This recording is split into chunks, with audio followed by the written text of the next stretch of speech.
Adab yang kedua yaitu ar-rahmatu bil aulad. Ketika bertemu, sayangilah mereka. Ya.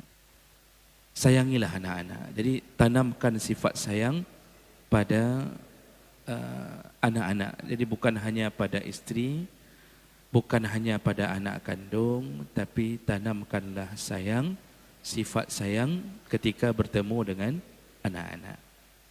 Ya. Rasulullah sallallahu alaihi wasallam menyebutkan man yuhramur rifqa yuhramul khair kulluh. Barang siapa yang tidak punya kasih sayang, maka Allah tidak akan memberikan khair kulluh. Ya, Allah haramkan memberikan khair, memberikan kebaikan. Orang yang tidak punya sifat sayang, maka Allah pun tidak sayang pada mereka. Apalagi terutama kepada anak-anak yang butuh kasih sayang. Dari hadis Abi Hurairah radhiyallahu anhu, qala atan Nabi sallallahu alaihi wasallam.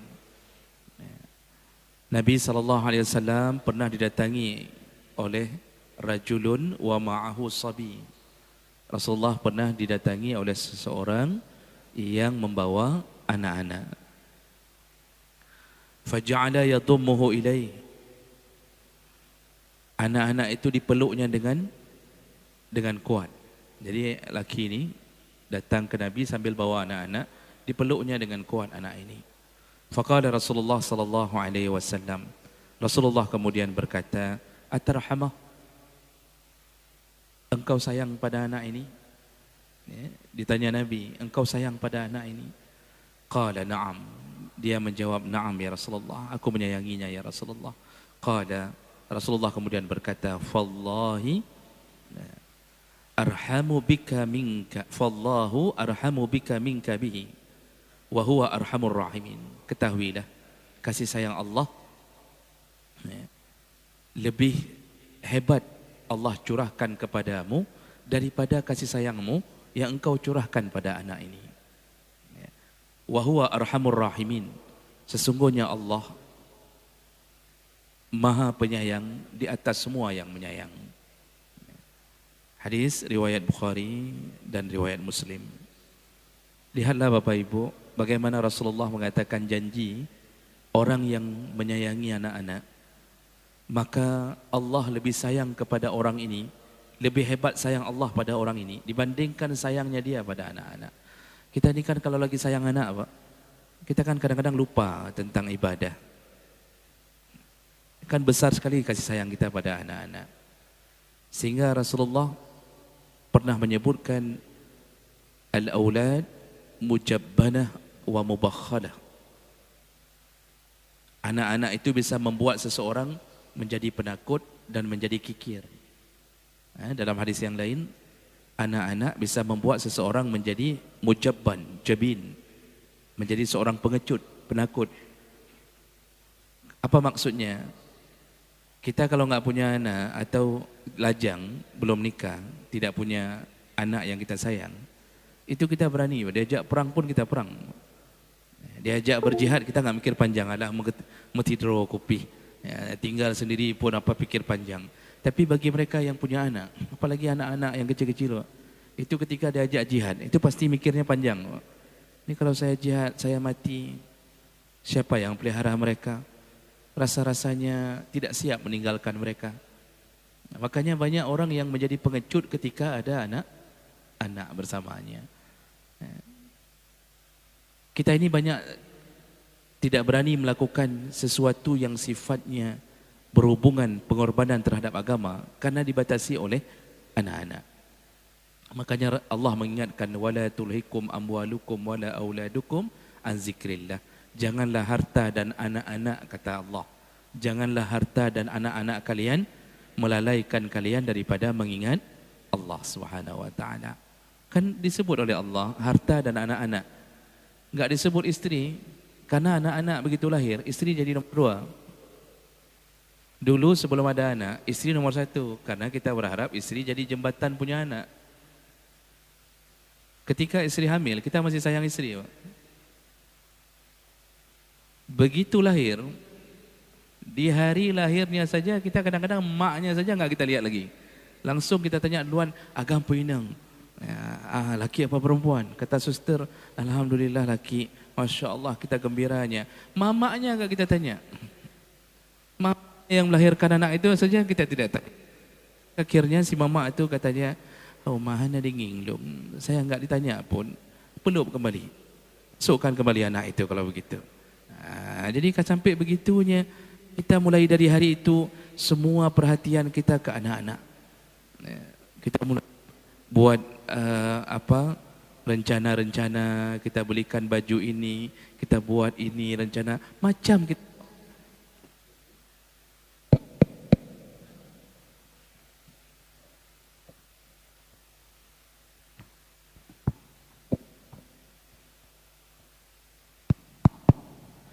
Ya, begitu keadaannya, makanya ketika kita menyayangi anak itu kadang-kadang membuat kita terlalaikan. Makanya Allah sering-sering ingatkan itu. Artinya apa? Kita penuh kasih sayang pada anak-anak kita. Lalu Rasulullah tadi mengatakan juga, perkara kedua kita gara-gara punya anak, yaitu menjadi mubakhalah. Kita sering berubah menjadi kikir. Sebelum punya anak sedekah banyak, setelah punya anak sedekah sedikit. Kenapa? Mulai kita bereskan untuk anak. Ini SPP-nya. Masuk ke masjid dulu 10.000, punya anak 5.000. Kenapa 5.000 lagi? Ternyata untuk jajan anak keluar dari masjid. Ada yang berhenti es krim, roti macam-macam. Kita mulai berfikir 5.000 ke masjid, 5.000 ke jajan. Dulu untuk Allah semua. Mubakhalah, berubah jadi pelit. Sedekah enggak banyak lagi, karena banyak yang harus kita korbankan untuk anak. Baju anak lebih penting daripada kita beli baju orang miskin. Sampai sedekah Ramadan pun sudah enggak banyak lagi ketika sudah punya anak. Semuanya kita korbankan untuk anak. Rasulullah mengatakan seseorang itu menjadi bakhil karena anaknya. Namun walaupun begitu, bukan bermakna enggak boleh sayang anak. Cukup hanya pisahkan, jangan jadi pengecut, jangan jadi bakhil. Itu saja yang perlu dipisahkan. Orang yang sayang anak itu disayang Allah Subhanahu wa ta'ala. Dan banyak sekali hadis-hadis yang menyebutkan tentang pujian Nabi dan anjuran Nabi untuk menyayangi anak-anak. Dalam hadis yang lain, Rasulullah sallallahu alaihi wasallam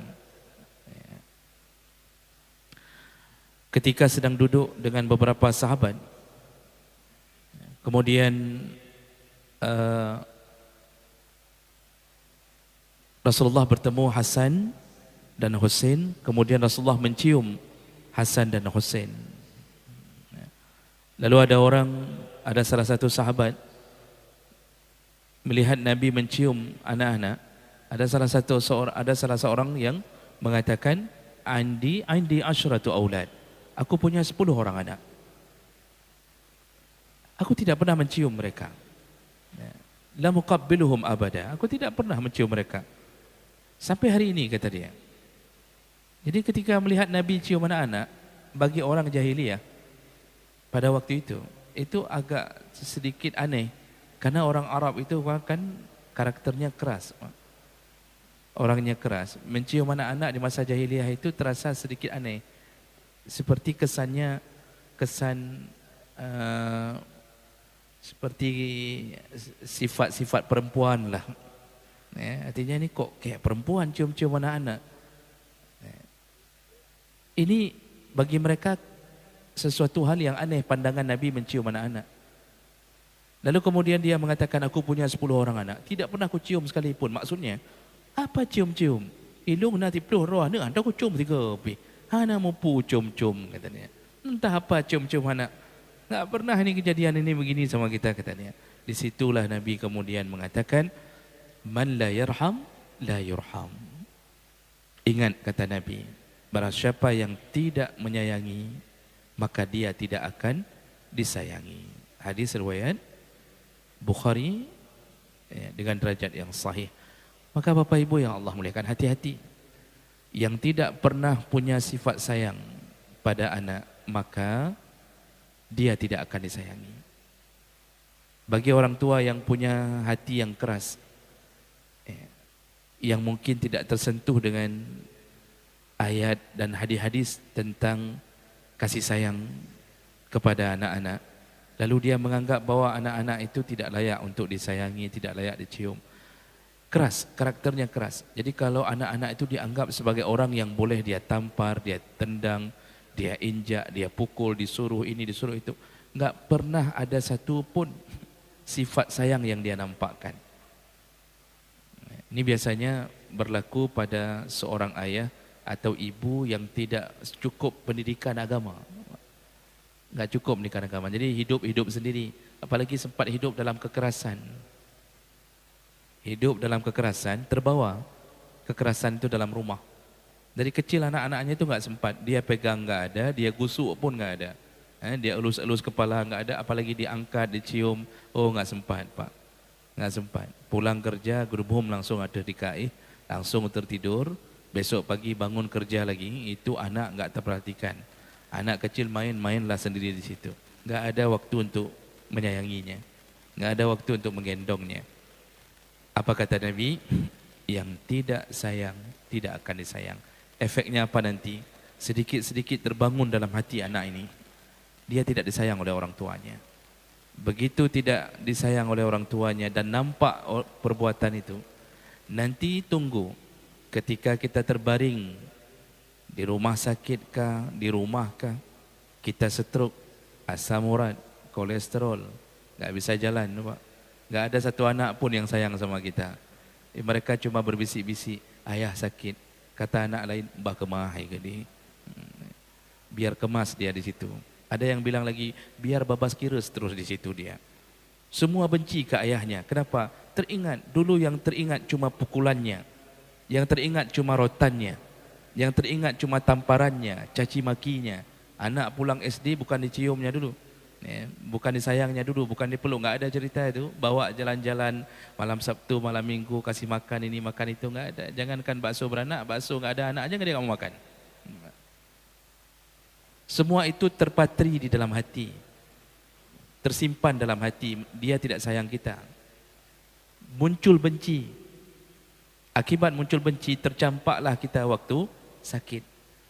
Tidak ada yang mau cebok, tidak ada yang mau siram kencing kita. Ganti pampers pun menjijikkan bagi mereka. Semua benci. Rasa-rasanya ingin ambil rotan untuk memukul kembali. Dan mereka tidak ada rasa iba ketika ayahnya mengeluh, mengeluarkan suara rintihan. Tidak ada rasa iba. Kenapa? Man la yarham, la yurham, kata Nabi. Yang tidak pernah sayang anak atau tidak sayang anak, tidak akan disayang oleh anak. Itu hukum sebab akibat pasti berlaku. Jangankan kita manusia biasa, Nabiullah Ya'qub alaihissalam pun terjebak dalam masalah ini. Sampai ketika abang-abang Yusuf sudah membuang Yusuf dalam sumur, itu abang-abangnya masih mengatakan tentang ayahnya ini tidak sayang ke mereka. Sampai mereka mengeluarkan kalimat dalam surat Yusuf, Inna abana lafi dhalalin kabir. Sesungguhnya ayah kita ini benar-benar tersesat. Begitu kata abang-abangnya Yusuf, benci ke Ya'qub. Jadi sampai mengatakan, ayah kita ini tersesat nih. Tersimpan sampai besar. Padahal Ya'qub sayang pada mereka, cuma tidak adil saja pada kasih sayangnya, pada sayang. Tapi karena begitu saja tersimpan dalam hati. Maka hati-hati kita hari ini yang hidup dengan dunia anak-anak kita, itu dalam keadaan memang enggak pernah kita tampakkan kasih sayang kita. Rasulullah sallallahu alaihi wasallam, dari riwayat Anas bin Malik, itu pernah terjadi pada Rasulullah, pernah terjadi pada Aisyah radhiyallahu anha. Jadi Anas bin Malik menceritakan, qala ja'at imra'atun ila Aisyah radhiyallahu anha. Pernah datang seorang perempuan kepada Aisyah radhiyallahu anha dengan membawa, perempuan ini membawa anak, 2 orang anak perempuan. Fa'atadha Aisyah 3 marat. Lalu Aisyah memberikan 3 kurma. Aisyah memberikan 3 kurma. Karena Perempuan ini sambil bawa anak meminta sesuatu makanan pada Aisyah. Diberikanlah 3 butir kurma. Bukan bermakna Aisyah pelit. Memang pada waktu itu yang cuma ada kurma. Rasulullah itu di rumahnya, itu enggak ada kulkas, Pak. Yang bisa simpan makanan banyak-banyak, enggak ada. Rasulullah itu pernah pulang ke rumah enggak ada apa-apa, kemudian beliau puasa. Ketika datang hadiah dari sahabat, baru beliau buka puasa. Begitu gaya hidup Nabi. Kita kan enggak, Pak. Buka kulkas di dalam, siap untuk seminggu. Ada yang sarden 2 minggu yang lalu kado dalam kulkas. Sudah kering dalam kulkas makanan-makanan. Rasulullah makanya Aisyah cuma kasih 3 tamar, 3 kurma. Fa'atat kullas sabiyin laha tamrah. Lalu perempuan ini memberikan setiap satu bayi, satu anak-anaknya 1 tamar. Dan dia pegang 1 tamar karena ada 3, anaknya ada 2 tadi. Wa amsakat li nafsiha tamarah.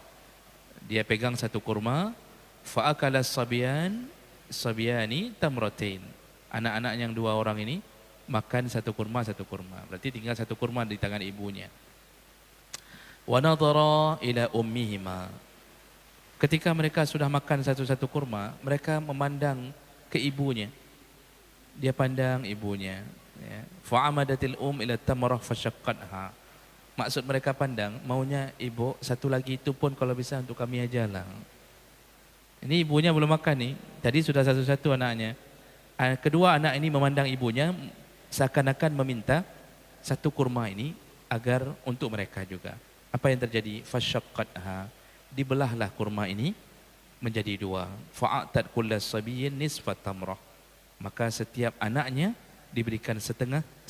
Otomatis ibu ini tidak makan. Faja'an Nabi sallallahu alaihi wasallam fa akhbarathu Aisyah. Lalu setelah selesai kejadian itu, ibu ini pulang. Lalu Nabi baru pulang ke rumah Aisyah. Lalu Aisyah menceritakan tentang kejadian tadi.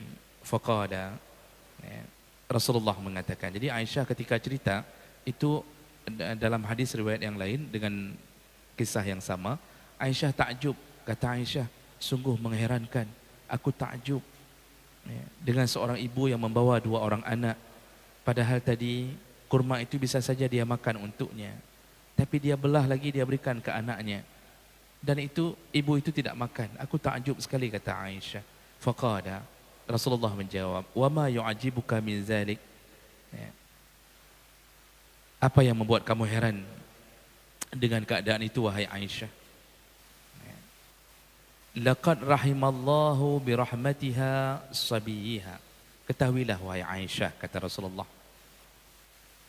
ibu itu diberikan kasih sayang oleh Allah. Allah menyayanginya melebihi sayang dia kepada kedua bayinya. Jadi dengan memberikan kurma yang 1 saja untuk setengah-setengah anak-anaknya, kata Nabi, Allah sangat sayang pada ibu itu sebagaimana melebihi sayangnya dia kepada kedua anaknya. Hadis riwayat Bukhari dengan derajat yang sahih. Bapak Ibu yang Allah muliakan, begitulah kasih sayang Allah turun kepada orang yang selalu menyayangi anak. Makanya jangan sampai kita hidup dibenci oleh anak karena kurangnya kasih sayang. Kalau Nabi SAW itu jangan tanya tentang kasih sayangnya kepada semua anak-anak yang pernah bertemu dengannya. Dan sebagai penutup sebelum kita bertanya jawab, ketika anak Nabiullah Muhammad sallallahu alaihi wasallam meninggal dunia, yaitu Ibrahim alaihissalam. Ibrahim anaknya Nabi, itu Nabi menguraikan air matanya. Jadi jatuh air matanya ketika anaknya meninggal. Kemudian ditanya oleh sahabat, ya Rasulullah, ma hadzal dumu'? Kenapa engkau sampai nangis? Bukankah engkau yang menasihati kami untuk bersabar, jangan nangis? Kalau seandainya ada yang meninggal, banyak-banyaklah, tapi engkau menangis. Apa kata Nabi? Hazihi rahmatun ja'alaha Allah fi qulubi ibadihi. Ini adalah kasih sayang yang Allah titipkan kepada hamba. Wa inna ma yarhamullah min ibadihi ruhama. Allah sangat sayang kepada hamba yang punya kasih sayang. Jadi beliau nangisnya bukan menyesali kematian anaknya, tapi nangis itu rahmat dari Allah. Kita kalau nangis karena anak kita terluka, terbakar, cacat, macam-macam, itu bukan nangis menyesali, tapi nangis karena rahmat Allah yang Allah titipkan pada kita, yaitu tentang sayang pada anak. Makanya ketika orang meninggal dibolehkan menangis, yang tidak boleh melakukan niyahah, yaitu sambil menangis tapi meratap. Meratap itu macam-macam. Diulattam, menampar-nampar wajah, atau dia sebut-sebut orang ini, kalau tidak ada engkau, wahai anakku, kalau engkau mati apakah guna diriku? Aku tidak manfaat lagi, bagusnya aku bunuh diri. Macam-macam dia akan meratuh. Itu sudah masuk dalam kategori haram. Tapi kalau cuma menunaikan air mata, tidak mengapa. Oh, ada hadis Ustaz yang mengatakan bahawa air mata seseorang bisa menyebabkan azab pada si mayat. Itu hadis itu benar. Hadis itu benar. Ya. Innal mayyit yu'azzab bibuka ahli. Sesungguhnya mayat itu diazab dengan tangisan keluarganya. Hadisnya benar. Pemahaman kita yang salah. Ya. Kata para ulama, hadis itu, yaitu mayat diazab karena tangisan keluarga, itu karena itu kalau ada andil si mayat yang membuat tangisan keluarganya terjadi. Karena dulu di masa jahiliyah itu ada pesanan dari orang yang mau meninggal. Apa pesanannya? Itu yang menjadi salah satu syarah hadis itu. Pesanannya, orang jahiliyah itu kan suka diagung-agungkan kalau meninggal. Maka mereka mesan, kalau aku meninggal maka kalian menangislah. Kalau aku meninggal, menangislah. Jadi menangisnya itu untuk menunjukkan dia orang besar, bahwa dia orang yang disayang seluruh keluarganya. Jadi disuruh nangis. Disitulah tangisan yang menyebabkan azab pada si mayat. Jadi ada keinginan untuk menyombongkan diri di dalam tangisan keluarga. Tapi kalau nangisnya normal, itu hanya kasih sayang kita, tidak mengapa. Masa kita waktu meninggal anak kita tertawa? Kita senyum sana, senyum sini, alhamdulillah kamati, alhamdulillah kamati. Ada begitu, pasti kita menangis, maka tidak mengapa. Ya, baik.